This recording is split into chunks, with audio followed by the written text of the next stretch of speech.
From the land of prophets and ancient legacies, Egypt stands as a timeless guardian of peace. On the golden shores of Sharm el-Sheikh, where dialogue becomes destiny, the world gathers under Egypt's leadership. For decades, Egypt has chosen peace over conflict, guiding the region towards hope. Today, under the vision of President Abdel Fattah el-Sisi, Egypt proves that peace is a choice, one that's born from a nation committed to stability and justice. When Egypt speaks for peace, the world listens.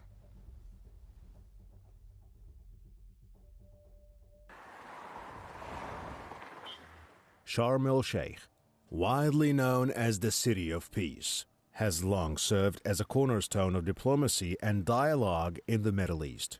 Over the decades, it has hosted milestone negotiations and peace conferences aimed at resolving the Israeli-Palestinian conflict. From the 1996 Peacemakers Summit to the key rounds of talks in 1999, 2000, 2005, and 2010, the city has consistently provided neutral ground for dialogue, solidifying its reputation as a trusted hub for calm and constructive diplomacy.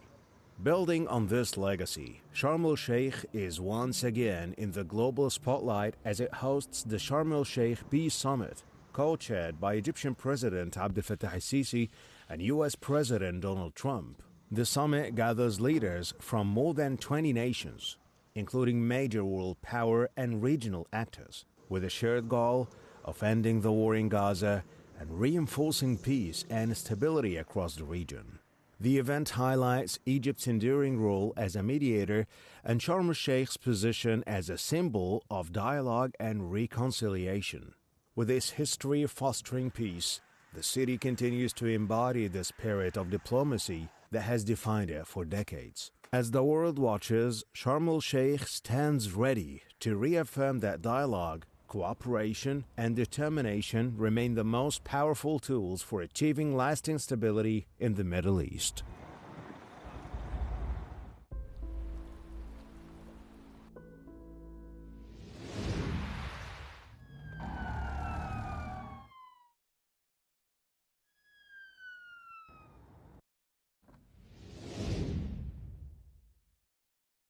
لازم أسجل بتقدير واحترام شديد للرئيس الأمريكي ترامب على إرادته الحقيقية في إنهاء الحرب خلال جولة المفاوضات الحالية.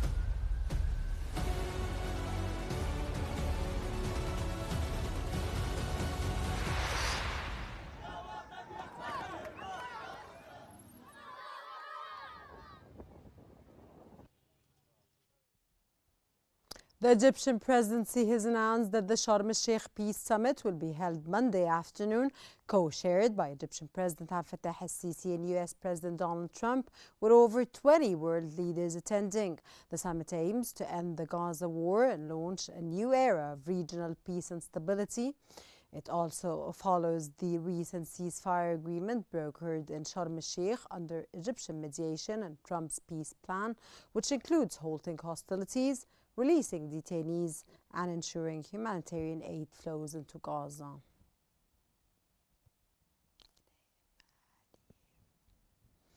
Ilham Aliyev, president of Azerbaijan, has arrived in Egypt upon the invitation of President Abdel Fattah el-Sisi to participate in the peace summit held in the city of Sharm el-Sheikh. President Aliyev was received by the Minister of Youth and Sports, Ashraf Sobhi, along with several officials.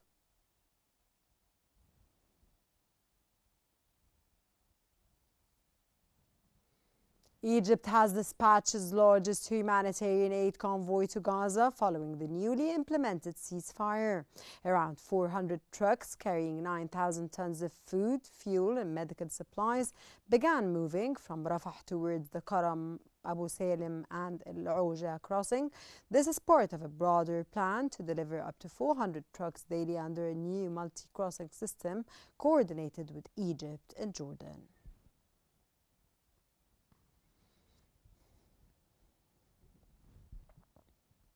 Reuters reported that Turkish President Recep Tayyip Erdogan will travel to Egypt to attend the Sharm el-Sheikh Peace Summit.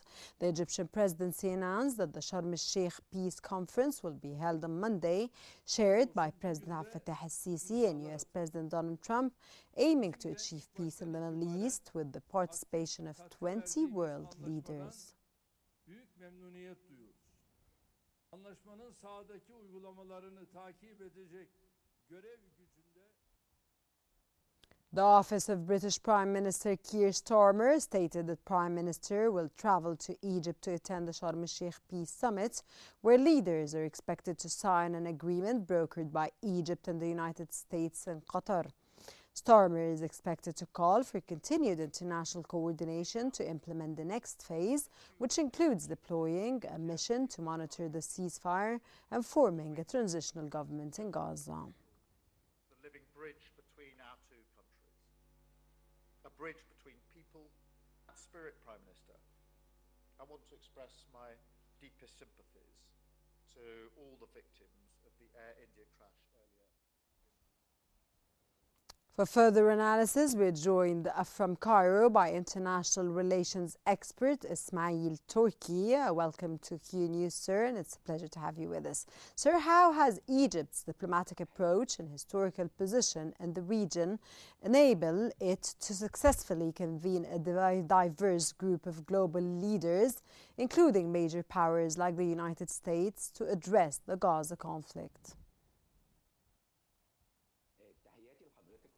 Hello, everyone. Of course, Egypt is a country that has a long history of building peace and keeping it ever since the truce between Egypt and Israel for tens of years.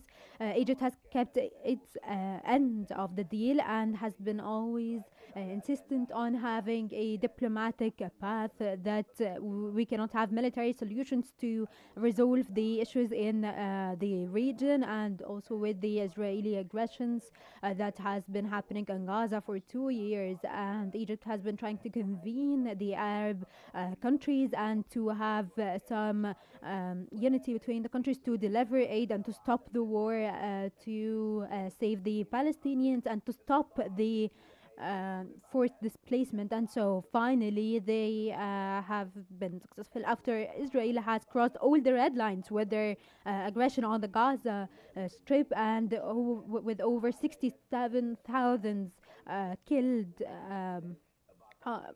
by Israel. I think that the world realized right then and there that the war needs to stop, and that we are fed up with this. We cannot take this anymore. We cannot even justify this genocide to our people that have now filled our streets to call for a stop to this genocide. And then the US took it upon itself to pressure the far-right government, and they could work with Cairo to bring the two parties in negotiations and talks that have happened in Sharm el-Sheikh, founded on the US brokered agreement that the two parties have finally agreed on after lots of pressure. And then Egypt and a lot of powers like Qatar and Turkey have been successful to get them to, and of course the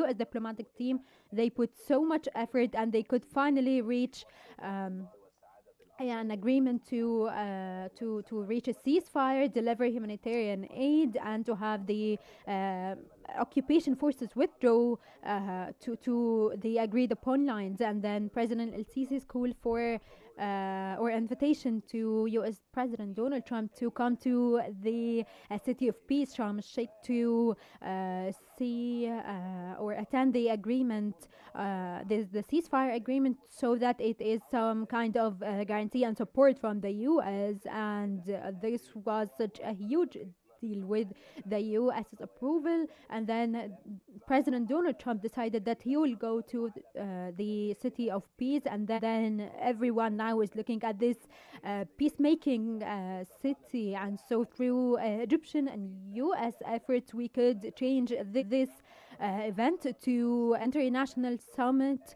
that happened by lots of countries like Italy, France, Hungary, and in addition to some leaders of the countries in the region, like the Gulf countries, Turkey, Pakistan.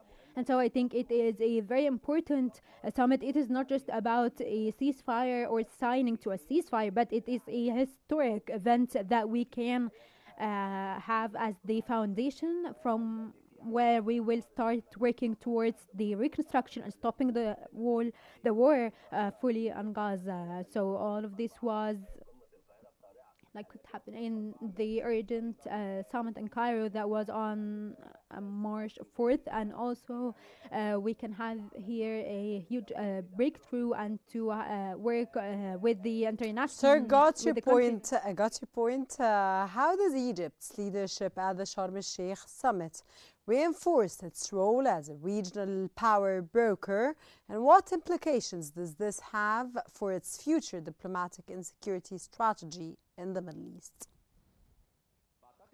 I think that from the very first minute, Egypt has put so much effort diplomatically and politically, and have tried to convene all the countries, and they have been in contact with the Arab capitals. They had an initiative to stop the aggression and deliver humanitarian aid. And Egypt was successful in November to have detainee exchange, and then in Jan 2025 the agreement that was into force that entered into force on the 19th of Jan, and then was breached by Israel, but Egypt didn't lose hope and have worked with the countries to stop the aggression. And this is how or what gives Egypt standing. And in addition to of Egypt being fair and having the vision built on the rules of the international law and the humanitarian law, Egypt has policies that are built on rights and just. President Sisi is trying to build sustainable peace founded on a free Palestinian state. And so this just peace and sustainable peace needs to be fair so that we can guarantee its continuity. How might Egypt's mediation efforts in hosting of the summit impact its international standing in relationships with both Western allies and regional partners in the aftermath of the Gaza ceasefire, sir? That maybe like 10 years ago, Egypt has been working very hard with the foreign political cases, which has gotten Egypt the respect of the countries in the region. And then even the European countries have recognized Egypt's role as a country that wants sustainable peace and justice. And so, and they've dealt with lots of cases. But then after U.S. President Donald Trump has approved and accepted President el-Sisi's invitation to come to Egypt, and then it turned into a peace summit. This shows how Egypt can have diplomatic lines and shows how diplomatically strong it is. And this is basically a new foundation for peace. And now everyone recognizes Egypt's stance and Egypt's efforts and how important its role is, and they are moving positively and actively. So it is respected by all the countries around the world. Sir, will the summit result in an agreement on a plan for the reconstruction of the Gaza Strip?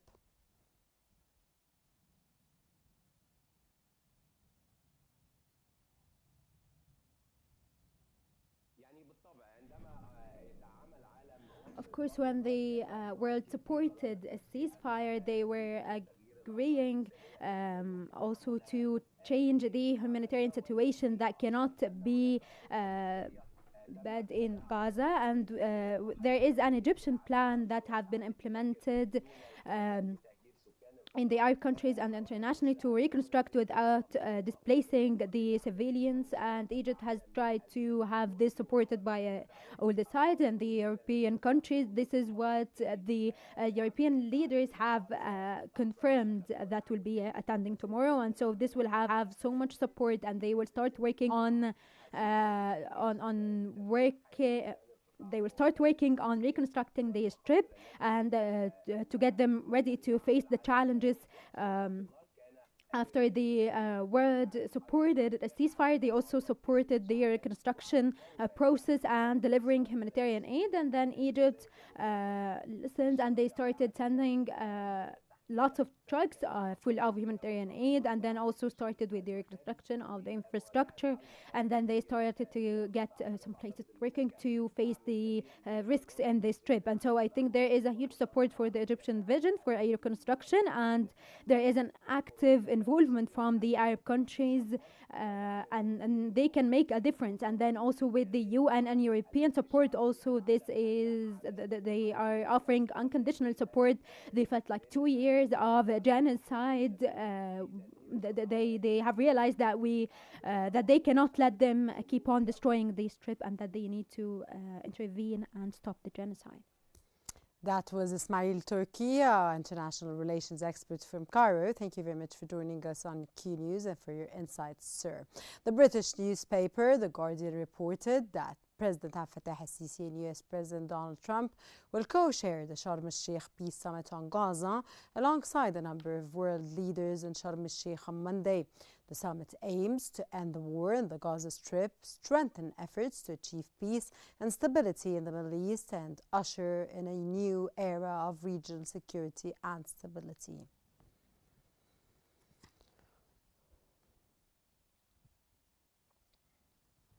European Union officials stated that European Council President Antonio Costa will attend the Sharm el-Sheikh Peace Summit in Egypt on Monday. Egypt is hosting the international summit in the Red Sea resort city of Sharm el-Sheikh on Monday to finalize an agreement aimed at ending the war in Gaza. Trop de morts. Aujourd'hui, à Gaza, nous sommes devant une catastrophe humanitaire qui défie les murs. Des villes rasées, des familles brisées. President Abdel Fattah al-Sisi reaffirms Egypt's unwavering commitment to peace, aid delivery and full implementation of the Sharm el-Sheikh Agreement.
And now we're gonna watch Netanyahu, and he is delivering a speech, and we move on to Israeli Prime Minister Benjamin Netanyahu.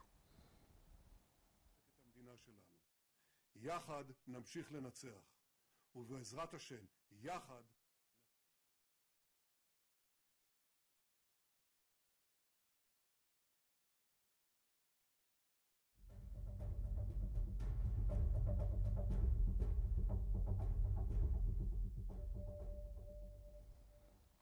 Displaced Palestinians expressed deep gratitude to Egypt and President Fattah al-Sisi for providing free buses to help families return to their homes following the success of the Sharm el-Sheikh agreement, which brought an end to the war in Gaza.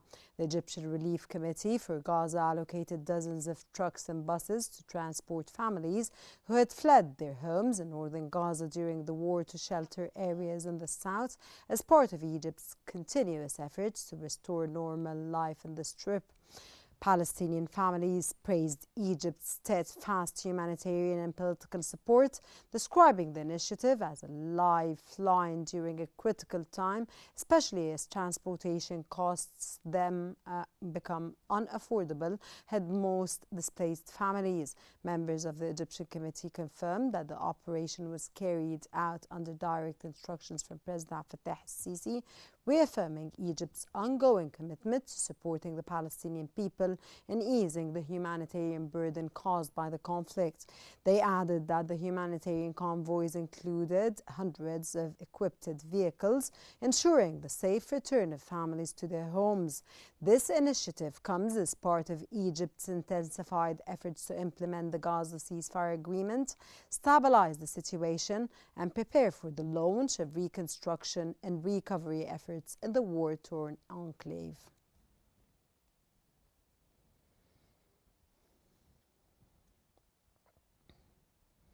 Egypt's Foreign Minister Badr Abdulati held a series of phone calls with his counterparts from Arab, Islamic, European and Asian countries, conveying invitations from President Fattah al-Sisi and US President Donald Trump to attend the Sharm el-Sheikh Peace Summit scheduled for Monday.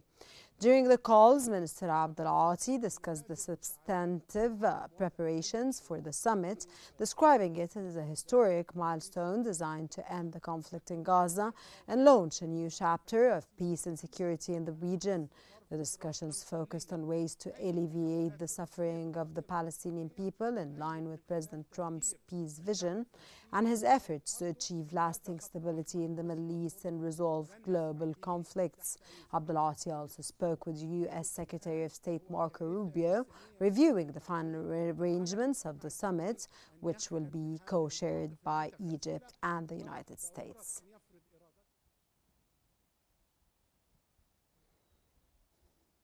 Egyptian Foreign Minister Badr Abdulati has met with UN Under-Secretary for Humanitarian Affairs Tom Fletcher to discuss regional crises, especially in the occupied Palestinian territories.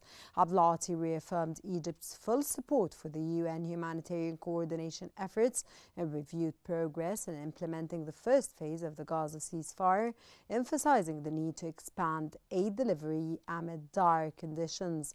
He also outlined Egypt's preparations to host the International Conference for Early Recovery and Reconstruction, welcomed by Fletcher, who praised Egypt's pivotal role in securing the Gaza peace deal.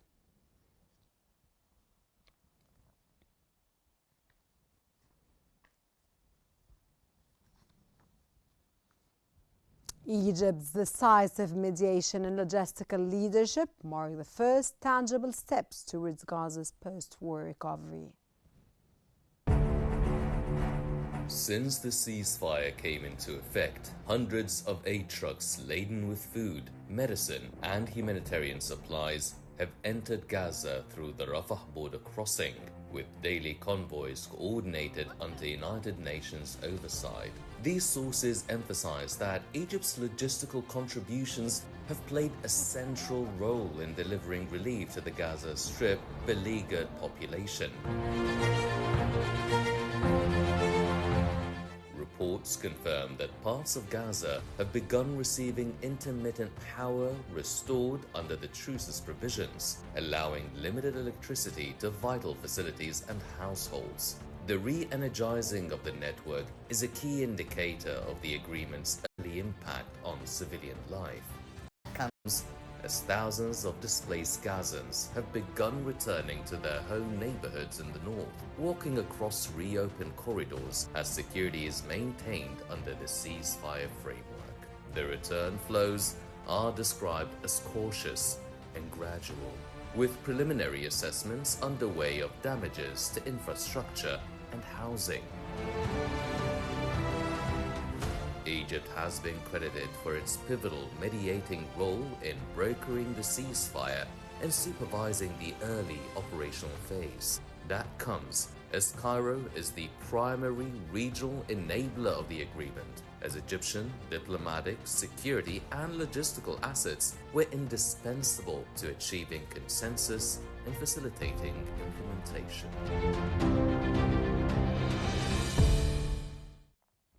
And for further analysis, we're joined by Fatah spokesperson Ahmed Fatouh from Cairo. Welcome to Qnews, sir, and it's a pleasure to have you with us, sir. How does Egypt's ability to convene over 20 world leaders at Sharm el-Sheikh reflects its evolving diplomatic capital and influence in reshaping the Middle East peace architecture amid complex regional rivalries, sir? Of course, Egypt's role is important and vital since the beginning of this war. From mediating to make a ceasefire, to allow the entry of humanitarian aid, to make a pressure on the international community, to make pressure or great support to the Palestinian cause within the Arab League. All that played in many aspects in different areas, in different positions to reach this moment where we stopped the genocide and now going into rehabilitation and recovering of Gaza, and to allow the entry of food and to start a process that could lead to the two-state solution and for the Palestinians to achieve their national rights of independence and freedom. Egypt, this is not new for Egypt. Egypt historically has been always in support with Palestine, has always been in the forefront defending the Palestinian cause, and we rely on them that they will continue this support and this safeguarding of the Palestinian national ambitions. And we look forward that this meeting in Sharm el-Sheikh would begin this process and hopefully will end with a just peace. Sir, how might Egypt's leadership in facilitating dialogue between divergent Palestinian factions and external stakeholders redefine its position as a key power broker in the Gaza conflict and broader Israeli-Palestinian peace process, sir? Egypt has always been a key player in the region, a key force, a key state from the very beginning of this conflict. Since 1948, Egypt led battles and wars against the occupation and to defend their lands, until we reached the two-state solution in 1994 with the Oslo Accords. And since then, of course, they are playing a role of mediating and brokering peace and to exert some influence and pressure on the Israeli side and in the international community to accept the shared principles and the agreed upon agreements. We all know that it's always been that Israel, the one who put obstacles in front of peace, the one who sabotaged peace. I hope this time, with the international involvement and the guarantors of Egypt, United States, Turkey, and Qatar, that we are actually going to go through a path that will end with a two-state solution. Because this time it's an international, on the international arena, it's no longer in the hands of Israel, and I hope this would lead to further stability in the region. Of course, that's for the benefits of everyone, to the Israelis, to the Palestinians, to Egypt, because once we have stability, once we have peace, then we will have prosperity, and we actually, gonna spend our efforts in building our societies, in improving and developing our economy, rather than always being in this cycle of conflict. Israel and the United States this time need to get closer to the Arab vision, get closer to the Palestinian vision, and I hope the influence of Egypt and the Arab world and the Islamic world would make that breakthrough. From Ramallah, that was Fatah spokesperson Ahmed Fatouh. Thank you very much for joining us on Qnews, and thank you very much for your time and valuable knowledge and insights. As the world turns its eyes to Sharm el-Sheikh, the city of peace, Egypt's message rings clearer than ever. Dialogue, not conflicts, is the true road to stability. From the shores of the Red Sea to every corner of the globe, Egypt remains at the front of the call for peace, showing once again that leadership and determination can transform crisis into hope. That concludes our special coverage for Q News today. Follow us across all platforms: YouTube, Facebook, X, Instagram, and TikTok at Q News EG for continuous updates and in-depth analysis. Thank you for watching, and dear viewers, tomorrow, of course, today we end our transmission for today, and tomorrow, of course, we will witness a historic day, of course, not only in Egypt and in Gaza, but globally, internationally. We celebrate, hopefully, in the, of course, international summit that will be taking place in Sharm el-Sheikh, the city of peace. Thank you very much for watching, and as I told you, this ends our transmission for today. Until we meet again tomorrow afternoon at 4 p.m. car local time, it's goodbye.